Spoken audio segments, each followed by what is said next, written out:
Well, welcome back for the second session of the morning. I know everyone's wandering in just having had coffee, but if we can settle down a bit. We're going to start the next session, and this is really about the evidence base, and so much of that relates these days, certainly for guidelines, to a systematic review of the evidence, and also perhaps sometimes doing a meta-analysis of the data. So I'm very pleased to introduce Jeroen Kaijser, who is now working at the Acacia Hospital in Rotterdam, but previously did his PhD here at KU Leuven.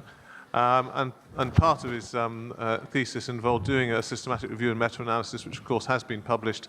Jeroen is going to appraise us of the evidence base and tell us, what is the best test, and therefore, in essence, what should be in the guidelines. Jeroen, it's good to see you again. Yes, Tom. Thank you very much for the invitation. It's nice being back. There I've been for 7 years, I think, for my clinical training and also my past PhD, which has been mentioned previously. Yes, I'll tell you a little bit more about what is the best test to be used when being confronted with adnexal pathology, mainly upfront surgery. In the past years, we've conducted 2 meta-analyses and systematic reviews of all currently available evidence on the classification of this sort of pathology. And the characterization of adnexal masses is important because it improves decision on further management. Already being mentioned that the patient outcomes in those with ovarian cancer have shown to clearly improve and benefit when being treated in centralized centers which offer a comprehensive cancer care. Although we still see that a large proportion of patients with ovarian cancer are not primarily being treated in those centers. So what should we use? At least solid evidence-based algorithms for triaging of patients. But there also should be appropriate referral pathways. And also, of course, the accessibility of care in those centralized centers are key steps that are necessary to concentrate the care for patients with ovarian cancer. But we have, and we experience that there is an abundance of algorithms or diagnostic tests that can be used to triage your patients. And they use different kinds of variables in those models and tests, like ultrasound variables, Doppler indices, biomarkers, or patient characteristics. And they are constantly being developed, modified, evaluated, externally validated in different populations and clinical environments. So there's really a plethora of models available, and which ones should we use in an evidence-based approach? And according to evidence-based medicine, when we take our decisions in individual patients, there are three core aspects. And those are your personal experience or clinical judgment. There are, of course, the preferences of the patient. And there is the relevant scientific evidence which should be used together to base your decision in the individual patient upon. And most scientific institutions use the highest level of evidence available. These are systematic reviews and meta-analysis to make guidelines and recommendations.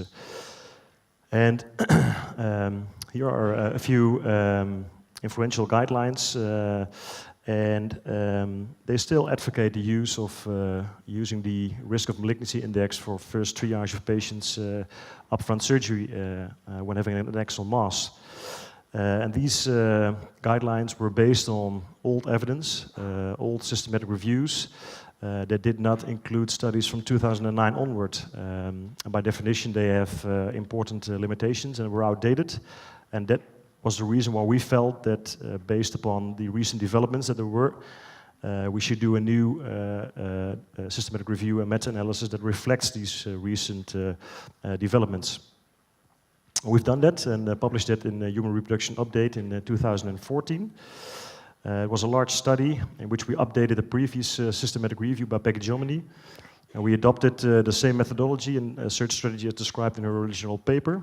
We were interested in the prediction models that at least contained 2 variables that were externally validated in more than 2 studies on a minimum of at least 1,000 masses. And we used center-specific data in multi-center included studies. We had a strong focus on the pooled sensitivity and specificity at the proposed cutoff level of each included prediction model. We included in total 195 studies, which validated 116 different models in the qualitative analysis, but only 19 of them in 96 studies were included in the quantitative analysis, so in the meta-analysis part.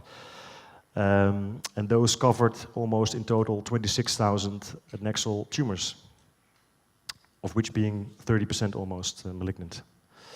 And here you can see the 19 different models. The above mentioned are old scoring systems. These are the risk of malignancy variants. We have the logistic regression models, the biomarker-based algorithms. We have the Iata simple rules and 2 artificial neural networks that were included. And this is the overall the RC plot, which you can immediately see that in the upper left corner, which is the best place to be in an RC plot. It tells you that this has the highest diagnostic accuracy, and here you can see the 2 Iata models, simple rules and LR2, as compared to the risk of malignancy index variance. We will have a closer look to those results. Simple rules being used as a model in this study, in which the 20% which were not able to be classified were classified as malignant. So that's a strategy which you can use. This type of strategy was evaluated in 5 studies in 17 different centers and had a pooled sensitivity of 93% and 81% specificity. The LR2 model had comparable results in 13 centers, and as compared, the risk of malignancy index type 1 was the most evaluated model, but only had a sensitivity of 72% with a specificity of 92%. When we had a closer look at the quality of the data, we used the QuADAS-1. It's a quality assessment tool for diagnostic accuracy studies. And when we used this quality tool, we saw that the Iata studies, or the studies that evaluated the Iata studies, were mostly large prospective studies with adequate blinding procedures, consecutive data sampling. So were of high quality, whereas when we looked at all the studies that externally validated the RMI, there were slight concerns regarding study design. I mean, retrospective data collection, absence of adequate verification, and also there were issues regarding quality of reporting. I mean, blinding issues and delay between the index test and final histology. Whereas almost half of them were retrospective in nature. 2/3 of them did not apply or report any blinding for the final histology when analyzing the data. Also, the majority of the retrospective studies did not tell us whether consecutive sampling was adopted or there was sort of selection bias. And most of them did not report the time interval between the index test and surgery. So there were quite some concerns. And we concluded, based upon this systematic review, that an evidence-based approach for the preoperative characterization of an adnexal mass should include either LR2 or simple rules. And the findings were based on high-quality evidence when applying these QuADAS-1 criteria, which I did not show due to time issues. There were reassuring results also for both tests in non-experts or less experienced ultrasound examiners. And overall, there was a higher sensitivity for cancer for Iata models as compared to the risk of malignancy index in both pre- and postmenopausal women. A little bit a year later or 2 years later, we were also interested in analyzing the subjective assessment, which has been stated as being the best test, of course, of an expert examiner, and compare that also to the Iata models and RMI. So we did a new systematic review in which we analyzed these 4 methods. And in this systematic review, we included 46 articles. 24 of them were on the subjective assessment. 19 of them included expert examiners. 3 studies were in non-experts. 1 were both type of experience included, and 1 was unclear about the experience level of the ultrasound operator. We included 10 studies on Iata simple rules, of which 2 were done and conducted in expert examiners, 5 in non-expert examiners, and 2 were unclear about the level of experience of the operator. 3 studies were on LR2, 1 in expert and 2 in non-expert hands, and 18 of them were validating the risk of malignancy index. In total, we included almost 20,000 tumors, of which more than 5,000 were malignant. And here you can see the overall plot, of which, let me just have a look. Here is the subjective assessment, and here are the Iata models. This is the strategy where you use simple rules as a first test, and you classify the residual group of 20% by your subjective assessment.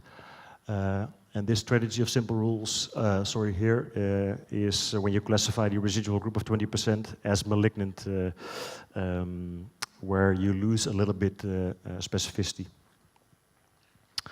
So overall, subjective assessment in 22 studies had a sensitivity of 93% and specificity of 89%. Here you can see the results more clearly for the 2 simple rule strategies in LR2 and the 3 different RMI variants and their pooled results.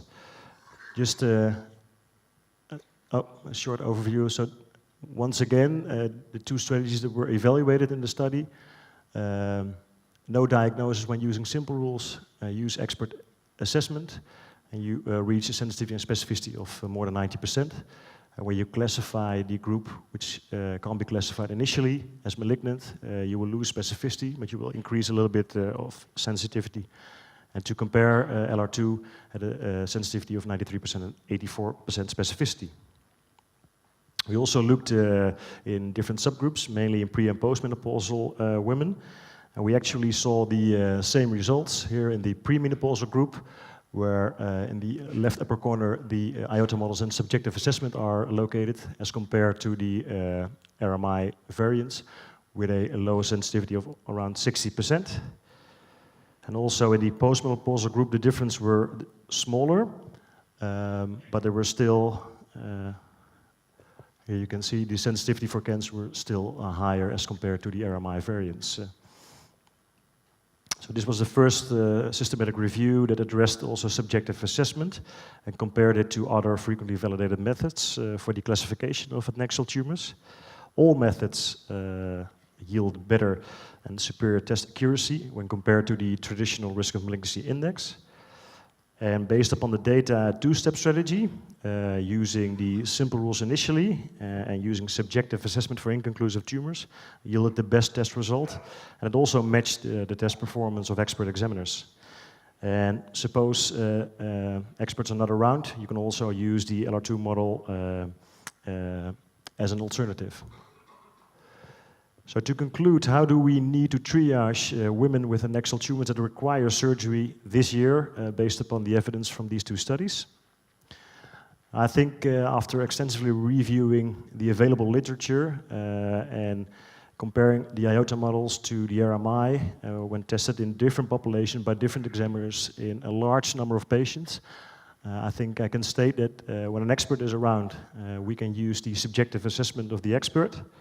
Otherwise, we use the Iata simple rules in the conventional way, classifying the tumor as benign or malignant, and the inconclusive group can be either treated as malignant or being evaluated by the expert, or use the LR2 model. However, there's a new model available. It's the multi-class model of Iata, which has not been evaluated in these 2 systematic review and meta-analysis. Which also has the ability, besides the basic discrimination, also to look at different subgroups of malignant tumors. And of course, there is already mentioned by Professor Timmerman the new possibility of using these simple rules as a risk model to classify all your tumors as benign or malignant based upon the cutoff you take. A little bit more about the multi-class model. Of course, I will not tell too much because Ben will tell you in a few seconds more. The model has the ability to differentiate between benign and malignant tumors, but also between borderline, stage 1 invasive, stage 2 to 4 invasive ovarian cancer, and metastatic tumors to the ovary. And this is the app which you can use. And the Iata Adnex model includes age, type of center where you work, either the option of using CO125, and 6 ultrasound variables, which are actually quite easy to implement. These are the maximum size of the lesion, the maximum size of the solid component, whether there are more or less than 10 cyst locules. You have to count the number of papillary projections. You have to evaluate whether you see shadows and whether there is ascites. And actually, when you compare that to, let's say, LR2 or simple rules, it seems more easy because at least you don't have to use your Doppler, and this is always the variable which is quite difficult to teach or to learn. People don't understand how to use it. So actually, I think this is quite straightforward to look after in your tumor, whether you see these variables. And the next model has already been validated externally in different studies, as you see here. And they all have a favorable AUC, which tells us that the basic discrimination between benign or malignant tumors is very reassuring, also in other studies in other countries, in other people's hands outside the Iata studies. To end, I think that the Iata strategies will likely improve the existing management guidance and also the triage of patients for subspecialist care. This type of triage would likely prevent many unnecessary secondary surgical procedures in false positive cases, and also will, as such, positively influence prognosis. And I think that based upon the evidence being shown, that there seems no need for women at high risk of having ovarian cancer not to have the surgery performed by the right surgeon in the right place and at the right time. But I think there's also a need for true interventional studies that really prove the above-mentioned statements, that when they are really being used with the patient in front of you, that they do improve existing management. And Dirk Timmerman already told you previously about a recently published paper by Natalie Nunes in England that, well, in this subgroup of patients, asymptomatic patients, Iota-based triage seems favorable with respect to using RMI. And also in the Netherlands, we are planning the IMPACT study, which is a study in which Adnex is compared to RMI to predict malignancy in ovarian tumors as a diagnostic randomized controlled trial to evaluate the clinical impact of using those models to diagnose cancer upfront surgery. 2 years ago, I also gave this lecture, and I ended my talk with this final remark that I hope that based upon the studies we conducted, that also evidence-based guidelines of societies would at least update or reflect these improvements being shown in these papers. And which is nice to see that also very recently there was a new practice bulletin of the American College on the evaluation of and management of adnexal masses, and also now the Iota the Iota models are sort of being adopted or being offered as a possibility which you can use for triaging your patients when being confronted with an adnexal cyst. And also very recently, in July, also the RCOG guidelines regarding cysts in postmenopausal women also now state that you can use the Iota models when being experienced in this technique as compared to the RMI. So things are fortunately changing. Also in the Netherlands, the guidelines are being changed. Thank you very much.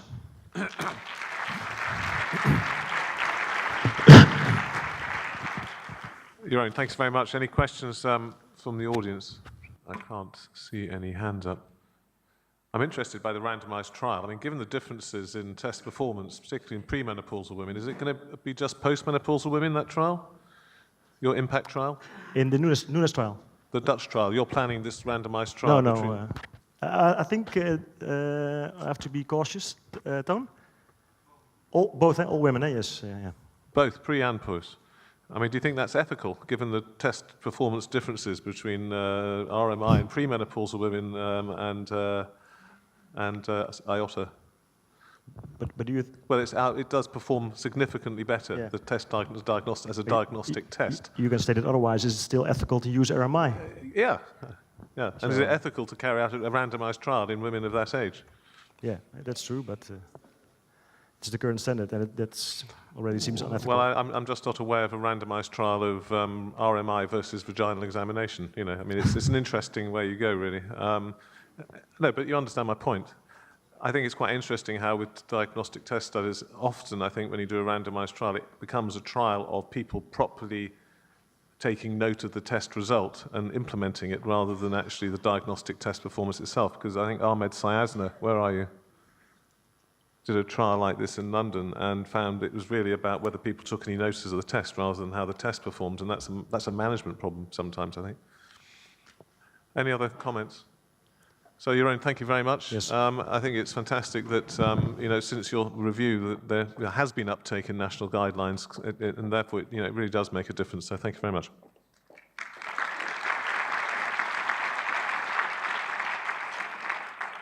So, we have a statistician. The big issue here is whether Ben van Calster will have a tie on. The answer is obviously not. So, Ben has been leading on the statistical side of Iata now, and really is absolutely integral to everything that Iata has done. And Ben developed the ADNEX model, which you've heard a little bit about as a multi-class model.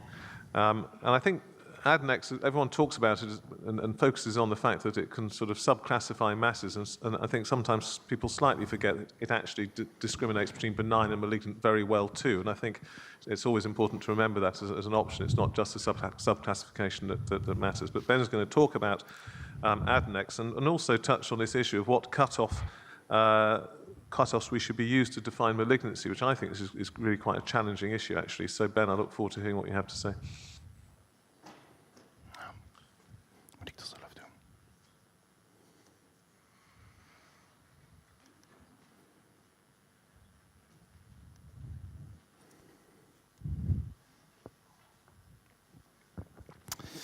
Okay, good morning, everyone, and thank you, Tom, for introducing me as a statistician, because that's indeed what I do.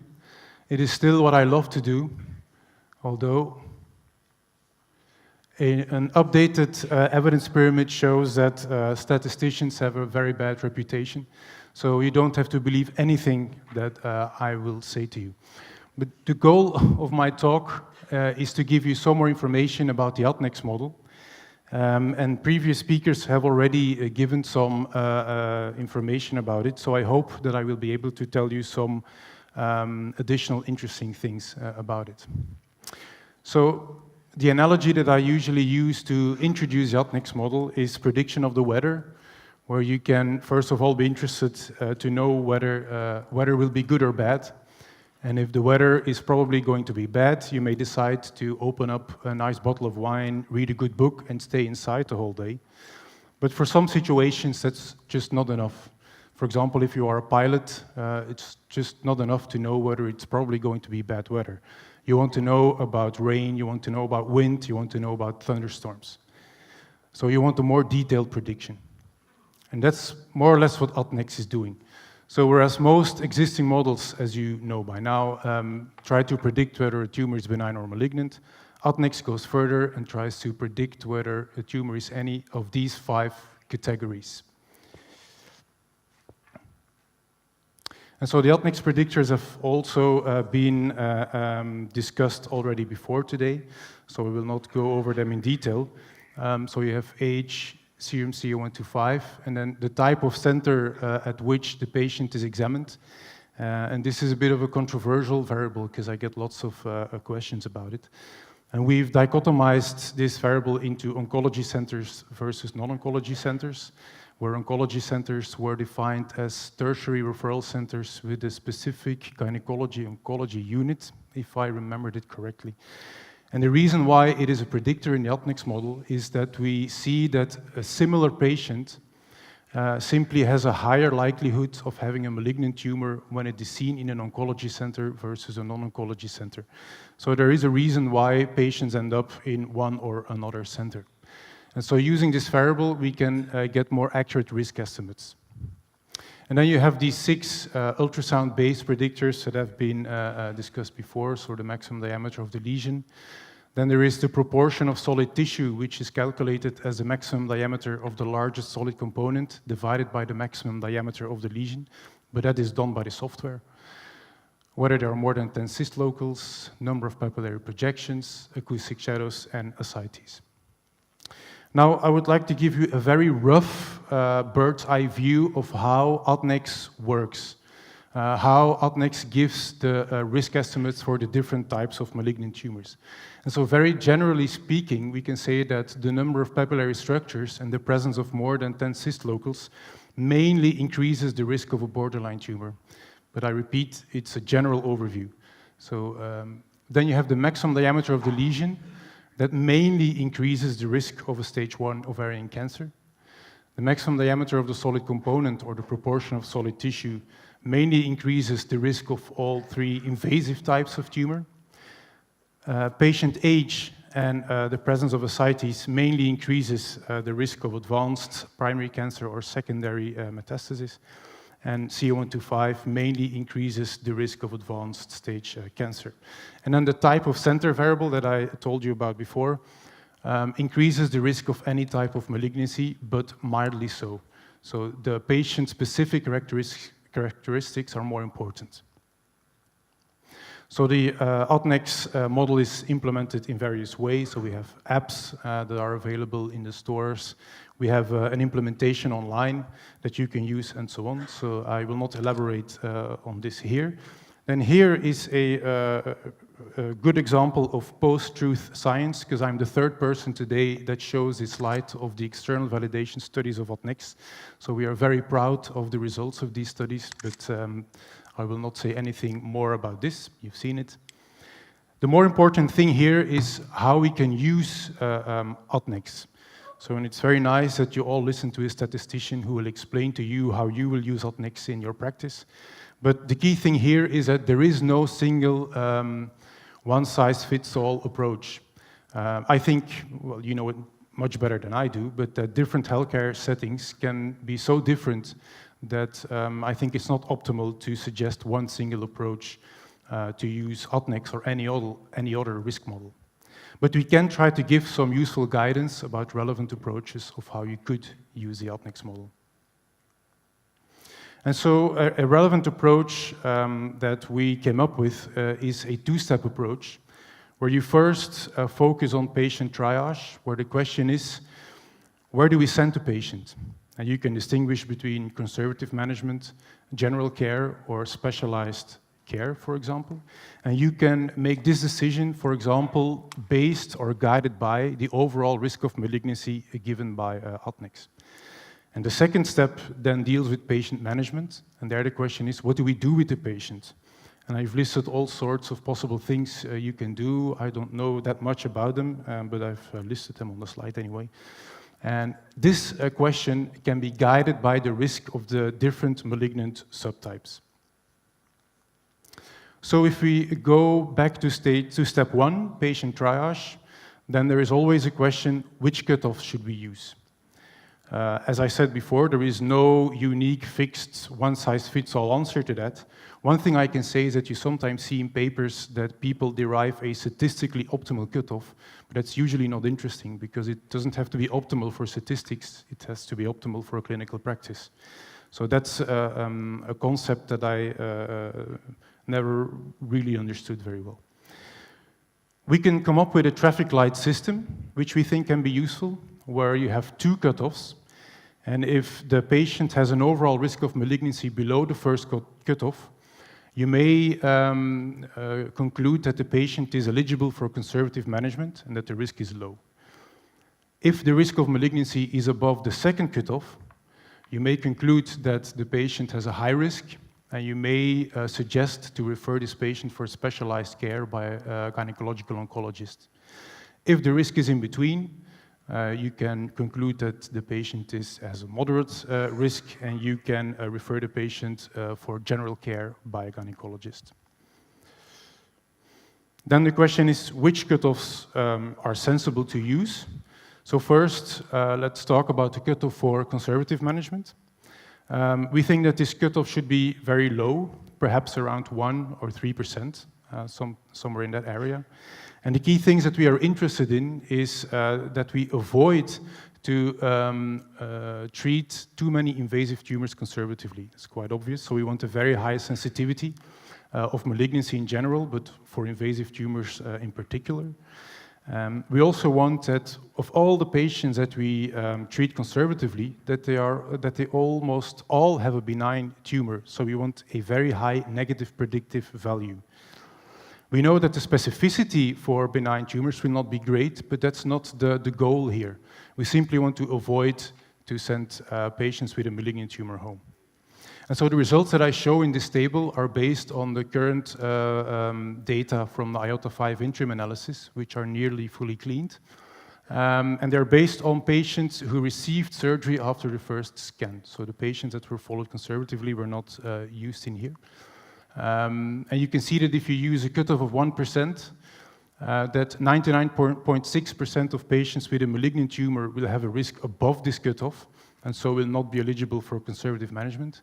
For patients with an invasive tumor, it is even a little bit more, because you exclude the borderlines here. The negative predictive value is 98.2%, so around 2% of all patients that you would treat conservatively have a malignant tumor after all. And in general, about 8% of all the patients in this data set have an overall risk of malignancy below 1%.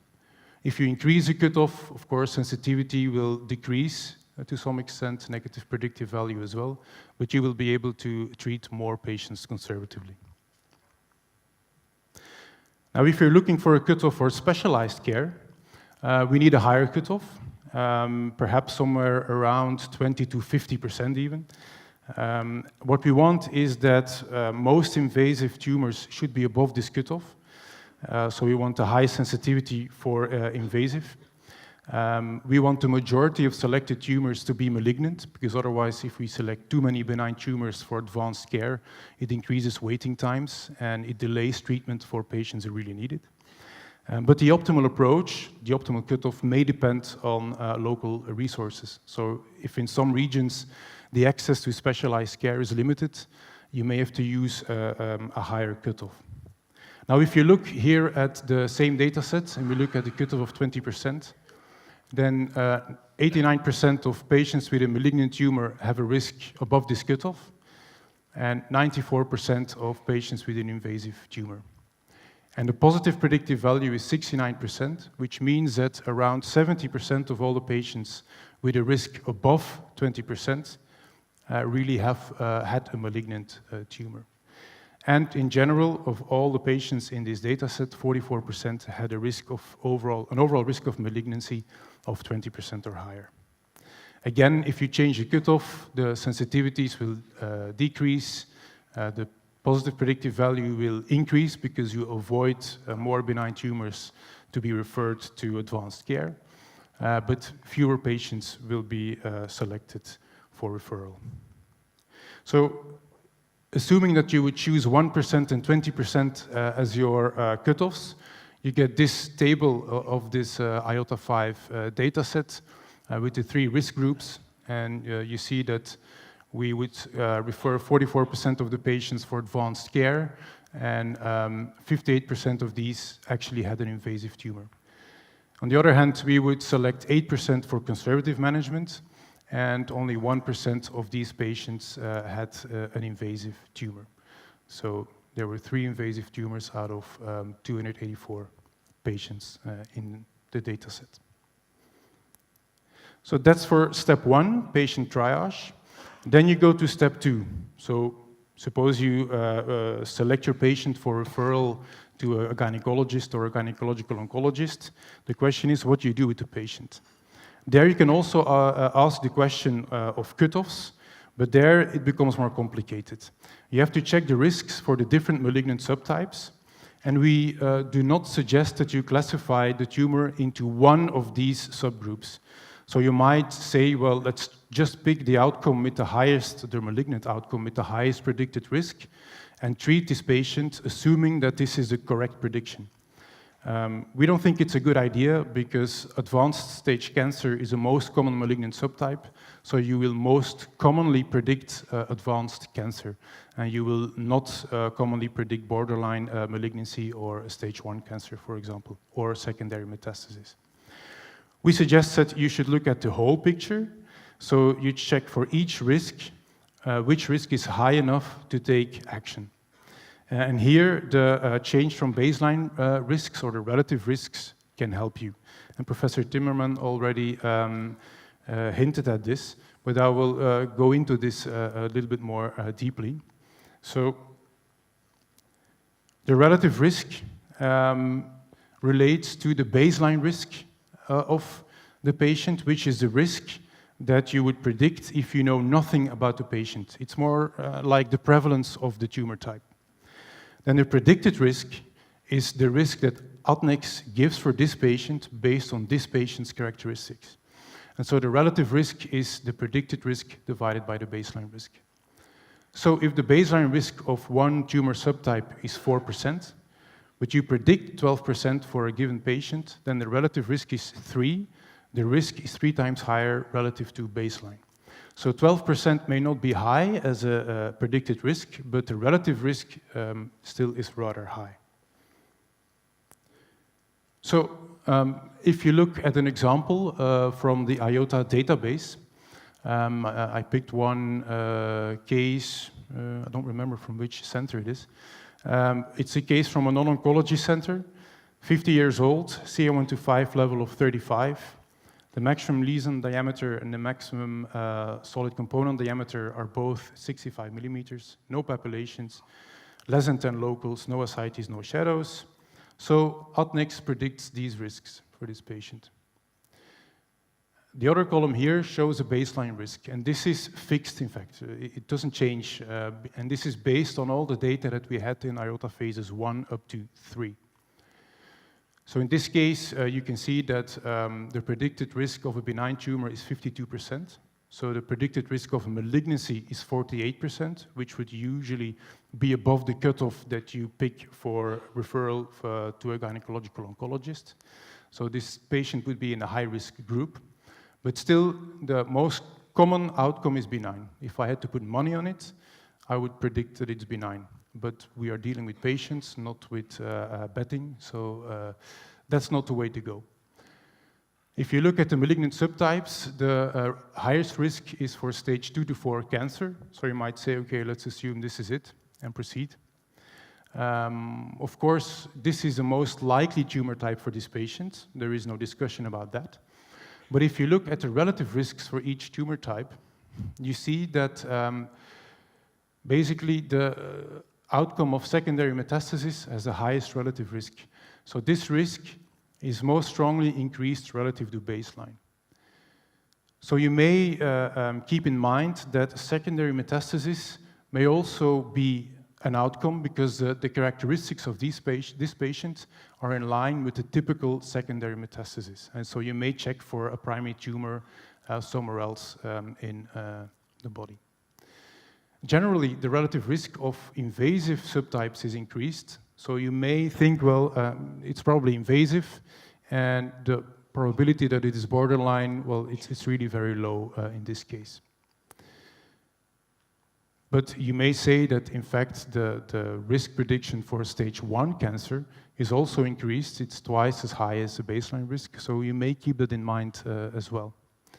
And for this specific case, I think it was from Sweden, but I'm not sure. The histology that was reported is torsion of a benign ovarian fibroma. Now, Adnex can be used with or without CA125. And there is also often the question what you should do. We know that, well, that's what we've seen in our data, that using CA125 in a model does not strongly improve the prediction of malignancy in general, but is most interesting to distinguish advanced stage cancer from other malignant subtypes. So a possible approach to CA125 could be, if in your center it is not common to measure this in every patient, it could be that you use Adnex without CA125 for the first step, for patient triage. And if the patient has an increased risk, that you then go on to measure CA125 to get a better risk estimates of the different malignant subtypes. If you get this classification table that I showed before, it's repeated on top of the slide. If you repeat this table for the Altniks model without CA125, you get almost similar results. So this shows that for the first step, CA125 is not obligatory. So to summarize, I think there is no single optimal clinical approach, and this counts not only for the Altniks model, but for any model. But we think that a two-stage approach can be very useful. So stage 1, patient triage, where do we send the patient? We can look at the overall risk of malignancy. And then stage 2, how do we manage the patient? And there we can look at the risk of the specific subtypes, and we can use the relative risks to help us in choosing what to do or what not to do. And this concludes my talk, so I thank you very much for your attention.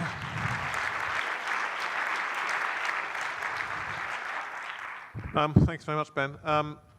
Any questions, any views on these purported cut-off levels? Ahmed Sayasna, could we give a microphone, please, to the front, if there is one? Or join us.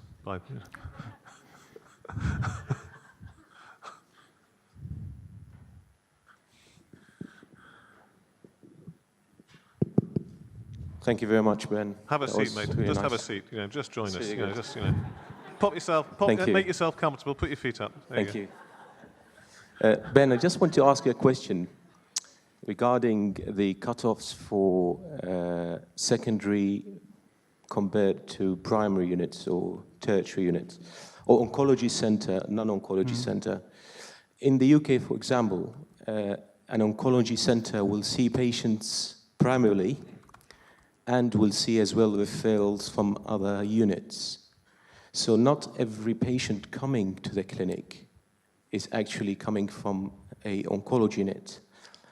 More than 70% of these patients are our population of the area. So does that mean that we will have two cutoffs for the patients? So if I'm seeing a patient who hasn't been seen in a unit before, then I'll use the 1% cutoff, for example. And if I'm seeing a patient who's been seen in a unit before, I'll use the 20% cutoff.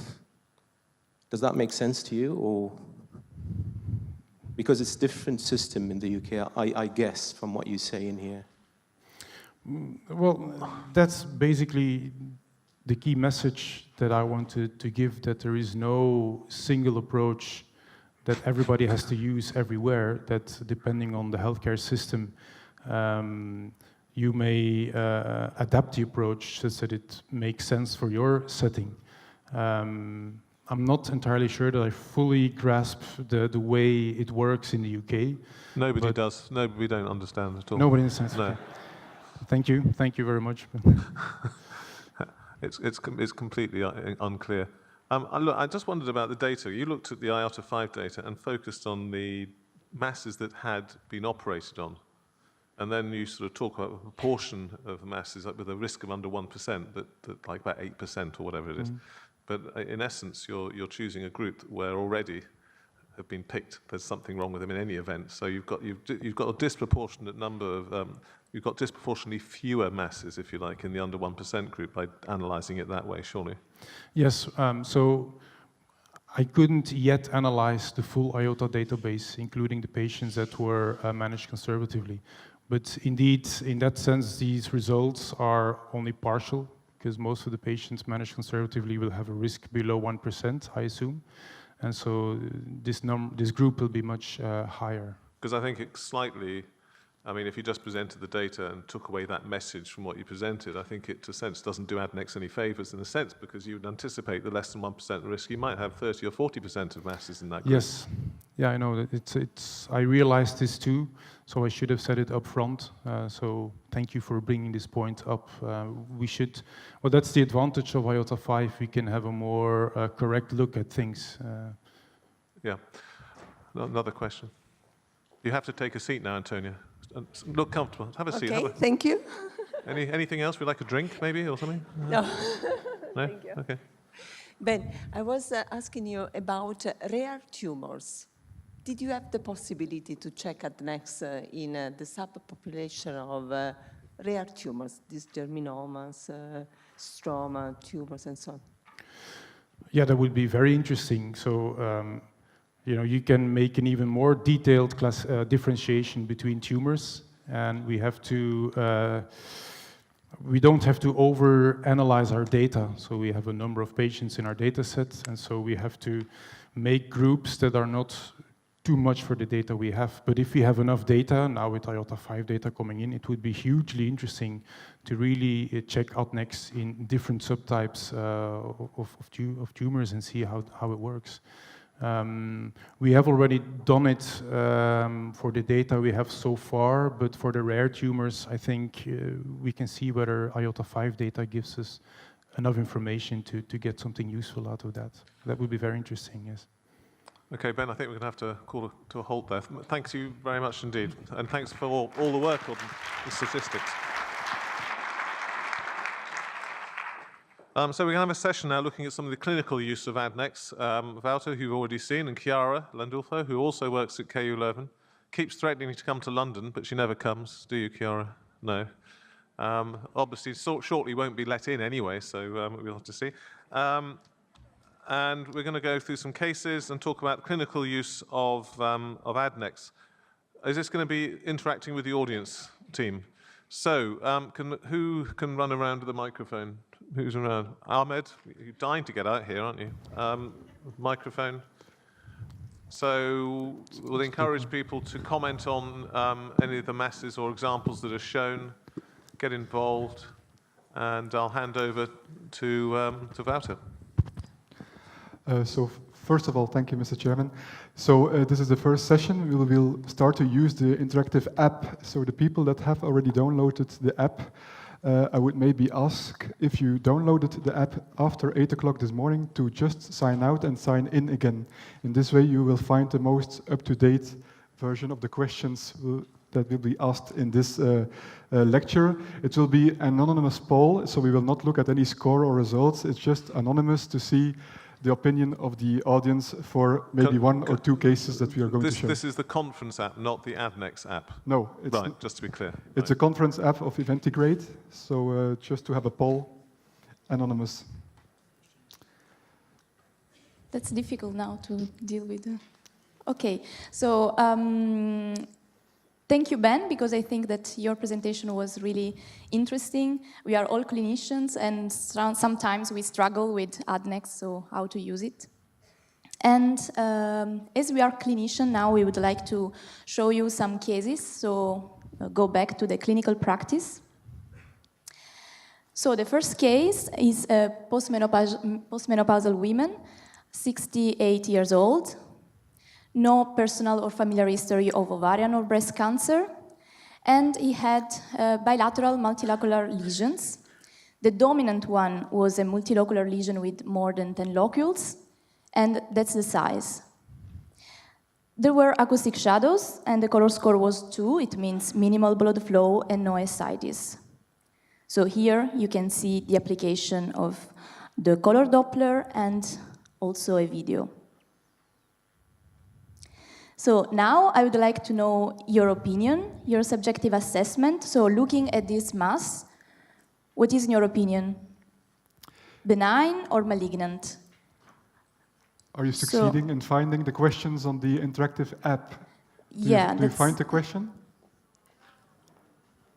It's just the first test of this app. Is anybody succeeding in opening the questions? Yes, I see hands rising. Okay, so the people that have the app, let's go on with these people. So that's not an exam, that's not a test, that's really to discuss with you. So subjective assessment, benign or malignant?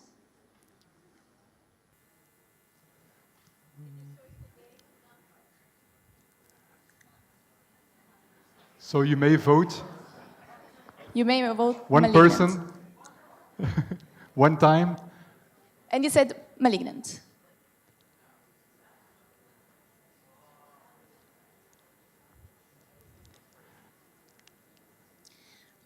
Maybe we could show again the mass. So, yep.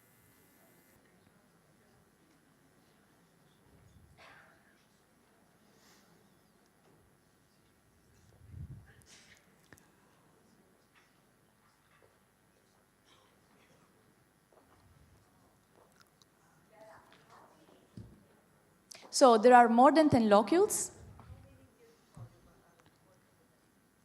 So everybody can have access on Eventigrate in the case you download. We can understand only once you vote, actually. I understood that already 100 people have downloaded the app, so there should be more than one person voting, but it's not working, so there must be a problem. So we can, does anybody wants to see the clip again, or we can go back to the poll and see if more people succeed in voting?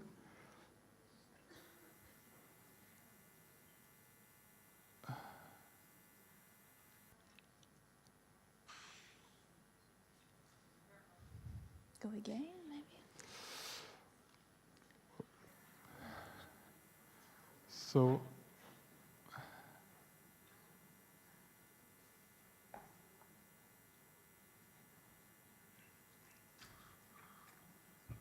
I think if it's not should we gonna proceed work, and then proceed with the... Yeah, we can proceed. Yeah. No, that's a pity because videos are not working anymore. Okay, so maybe now, Ahmad, you can help us. So what is the specific diagnosis in your opinion? Serous cystadenofibroma, mucinous borderline, primary ovarian cancer, or metastasis? So here you have all the description of the mass, and there is a video. Who thinks it is A, option A? And option B? Option C, primary ovarian cancer, or a metastatic tumor. Okay, so now let's go to see how adnex work in this patient. So the age of patient, 68 years old. Yeah, so we saw this patient in our center, so that's an oncology center. The maximal diameter of the lesion was 74, and there was no solid component, so the maximal diameter of the largest solid part was 0 millimeter. Yes, there were more than 10 locules, no papillations, presence of acoustic shadows, and no ascites. Looking at the risk of malignancy, it was 2%. So what should we do according to the traffic light system, for example? So remember that your traffic light system should be done according to your healthcare system, of course. But in our case, we proposed a cutoff of 2%, of 1%, and of 20%. So in this case, the patient who has a risk of 2% should be treated by a general gynecologist. And actually, she was, and it was a serous cystadenofibroma. So all people who answered A had a good intuition. Okay. Second case, Wouter. So he represents a premenopausal patient of 29 years old. There was no history of ovarian or breast cancer. There were bilateral lesions, bilateral solid lesions. The dominant lesion on one side was almost 14 centimeters in diameter. There was clear presence of acoustic shadowing. Then we look at the vascularization. Okay. And there was free fluid above the level of the fundus of the uterus. So we will repeat our poll. Maybe we can try again to see if the app is working as a test for this noon. So the people that have the app, can you vote if it would be benign or malignant in your opinion? Okay. In case the app's not working, those who think it's benign, put your hands up. Malignant. Okay. See, technology, who needs it? There we go. Old-fashioned. We'll just get a blackboard out now in a minute. Fantastic. Right, so there we are. That's the consensus. We'll go with that, not the vote. Right. So everybody thinks it's malignant. So the question is, what sort of malignancy do we think it is?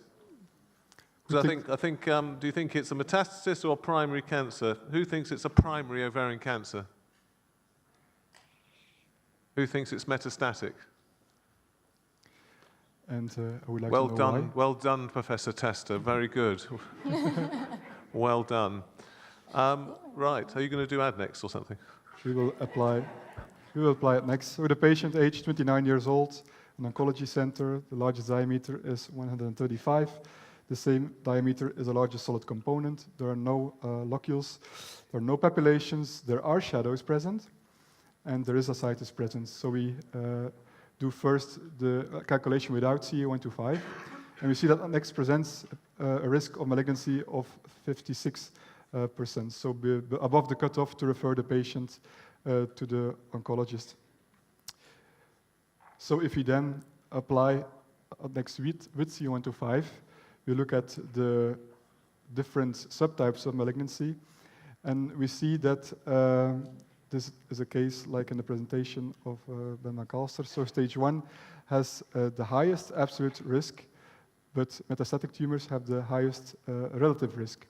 So in this case, you should consider, of course, it's suspicious that both possibilities are probable, but the metastatic risk is the highest relative risk. And it was proven to be a Krukenberg tumor with the sign described by Professor Testa, the lead vessel sign inside the tumor. It was from the stomach. From gastric, yeah. So now the third case, a postmenopausal patient, 53 years old. Also this patient had no history of breast and ovarian cancer. And she showed a unilocular solid tumor. The largest diameter was 139 with a low level content. And disseminated papillary projections. There were several papillary projections, more than 3. And the largest one measured 31 by 20 by 10, and it was vascularized.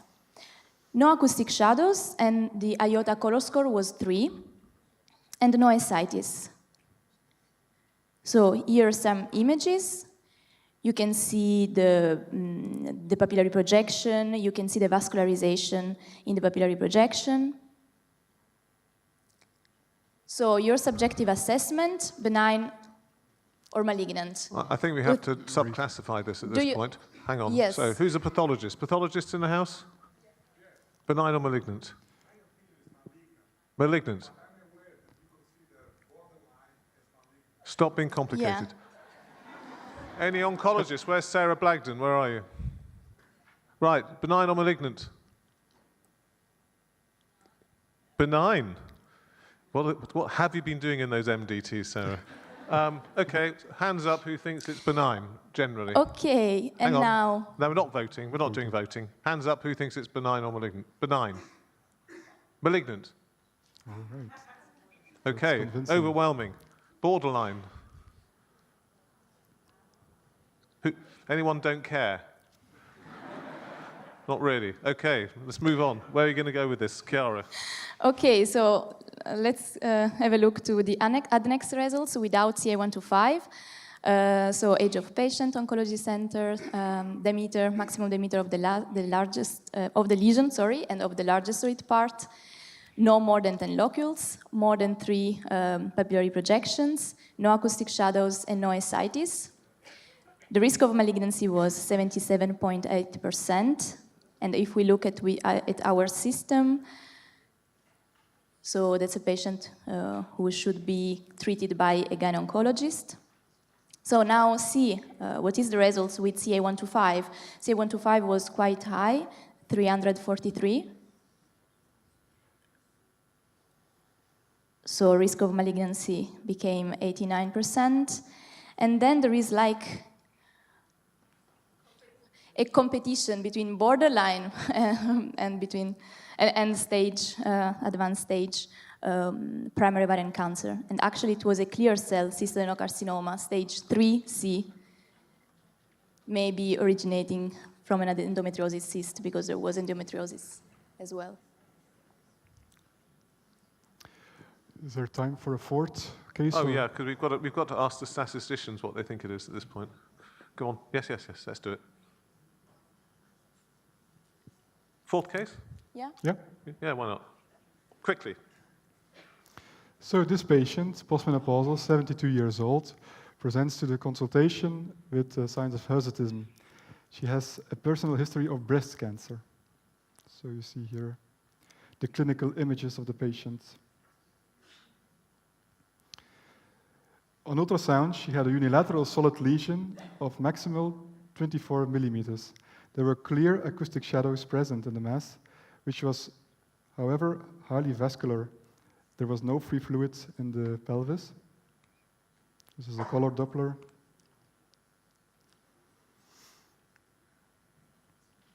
So let's vote again. Who thinks it's benign?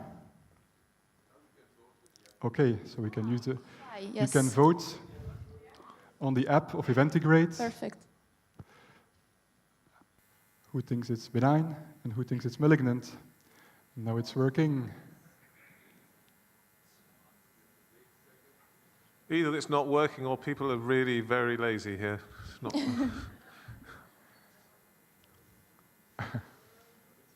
Don't be shy, that's only a test, not an exam. I don't think people are active. Haven't got time. So who thinks it's benign? Hands up. Lil, Valentin, benign. Malignant? The majority thinks it's Most malignant. think it's malignant. Yes. Lil, you're on your own. There's pressure's on. Sorry? Right, next. Okay, move on. So we applied the next model. Without CA125, we filled in all the variables. And this was the risk of malignancy, 9.5%. So it would be higher than the cutoff for conservative treatment, but it's possibly not high enough to refer the patient to the oncologist if you take a cutoff of 20 or 30%. So then we filled in CA125. Oh, sorry, we don't have it with. Okay, Professor Valentin, it's a benign Leydig cell tumor. Okay, Lil Valentin wins because she said it was a Leydig cell tumor at the front. So Yes. impressive, right? So I think Any more cases? we Another have one. more, but it Okay, depends well, I on- think we'll do the next case and we won't have the discussion bit because you might as well just present the case. So present the case and then we'll finish the session then. Okay? Okay. 1 minute. Yeah, go.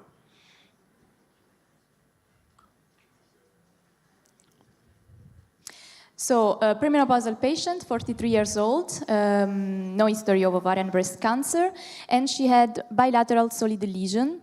The largest one measured 112 by 90 by 69 millimeters, no acoustic shadows, very well vascularized, Iata color score 4, and no ascites.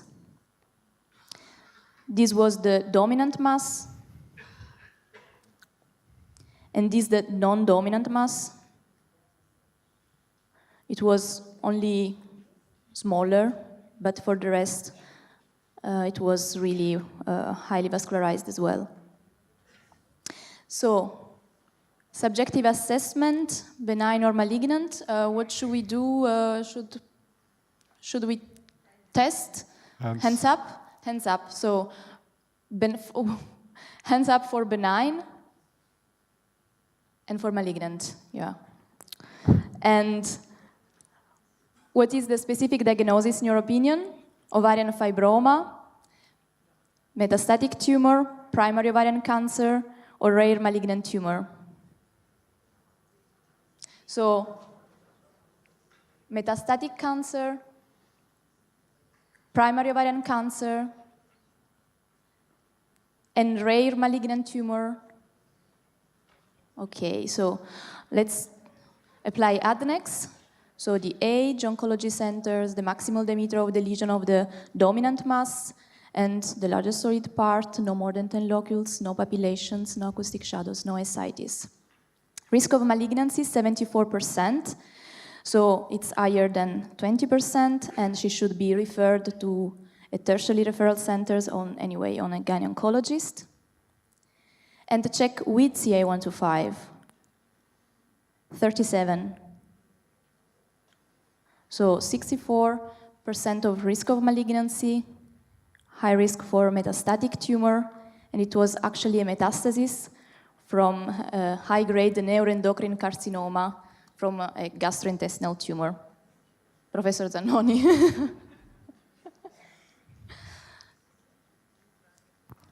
Okay. I guess that we have to test maybe the Eventigrade for the Samsung Symposium, or? Well, I think we have to finish at this point because I think we're done. So I Yeah. think thank you for those really interesting cases. I'm sorry we had a few problems with the voting system, everybody, but Wouter and Chiara, thank you very much indeed for that. On the programme, there's a little 5-minute slot here for discussion, but I think that was really about the cases, so we're going to skip that and I think allow you to go and enjoy your lunch, which I'm sure you'd love to go and do.